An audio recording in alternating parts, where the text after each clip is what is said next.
ಅಮ್ಮಯ್ಯ, ಯಾಕೋ ಏನಾಯ್ತು? ಇವ್ರ ಸವಾಸ ಒಳ್ಳೇದಲ್ಲ ಕಣ. ಯಾರ್ದು? ಮತ್ತಿನ್ಯಾರ್ದು? ಝಾನ್ಸಿ ಮೇಡಮ್ದು. ಅದೇನ್ ಪಾಪ ಮಾಡಿದೀನಿ ಅಂತ ಅವ್ರು ನನ್ನ ಜೀವನದಲ್ಲಿ ಬಂದ್ರು. ಒಂದಲ್ಲ ಒಂದ್ ರೀತಿ ನರ್ಕ ನೋಡ್ತಾನೆ ಇದ್ದೀನಿ. ನನ್ ತಲೆ ಸಿಡ್ದೋಗ್ತಿದೆ. ಹೌದಾ?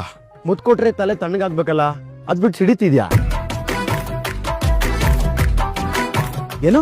ಏಯ್ ಸೌಮ್ಯರ ಸಾಕೋ, ಕಂಡಿದ್ದೀನಿ. ಗುಟ್ಟಾಗಿ ಎಂಟಿಗೆ ಏನೇನ್ಬೇಕು ಎಲ್ಲ ಕೊಡೋದು, ನಾ ಮುಂದೆ ಬಂದು ಸವಸ ಸಾಕು ಅನ್ನೋದು. ಬೇಕು ಅನ್ನೋದನ್ನ ಬಚ್ಚಿಟ್ಟು ಸಾಕು ಅನ್ನೋ ಪದ ಯಾಕೋ ಯೂಸ್ ಮಾಡ್ತೀಯಾ? ನಾನು ಎಲ್ಲ ಕೊಟ್ಟೆ? ಕೊಟ್ಟಿರೋದನ್ನ ಇದೇ ಕಣ್ಣಾರೆ ನೋಡಿದ್ನಲ್ಲಪ್ಪ. ಡಿಸ್ಟರ್ಬ್ ಮಾಡೋದು ಬೇಡ ಅಂತ ನಾನೇ ಕಣ್ಣು ಮುಚ್ಕೊಂಡು ಹೋದೆ. ಯೋ ತರುಣ, ಅದು ಸಾಕು ಮುಚ್ಚಪ್ಪ, ಕಂಡಿದ್ದೀನಿ.